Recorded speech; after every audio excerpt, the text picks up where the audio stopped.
what we've tried to do is break it down into a 4-step process, which will allow organizations to slay the dragon, for lack of a better description, piece by piece, as opposed to looking at this as one big mountain that they have to climb. So step 1 in the 4-step process would be to assess the current controls you have in place. Look at your organization, figure out what's there, and figure out how you can control the data you have in your organization. Step 2 would then be figuring out, where do you want to get to? So we figured out where we are. Now we want to figure out where we want to get to. Again, that is really a deep dive into your organization and the security assessment to determine what's appropriate for us based upon what we have, what we really think would be important for our organization to make sure that we can stay viable and profitable and continue to do the things that we do on a daily basis. A lot of people get through step 2 and get overwhelmed.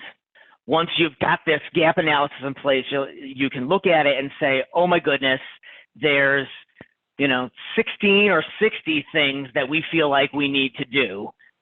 This is just too much. Oh, look, the phone's ringing. Let me go get that phone. Oh, my email is dinging. Let me go take care of those emails. And they conveniently slough this off to the side and get too busy to be able to deal with it. Unfortunately, at that point, you've not really done anything that beneficial for your organization. And so what we recommend you do after going through the gap assessment is create a plan to measure your success. In a situation like this, small wins can be huge. And so we recommend you put a plan together, which essentially turns out to be your project plan for figuring out what's most critical for your organization, which ones can we tackle today, is there some low-hanging fruit that we can get out of the way and check off of the list, and how can we lay that out in such a way that is appropriate for the budget that we have and the needs that we have from a security standpoint.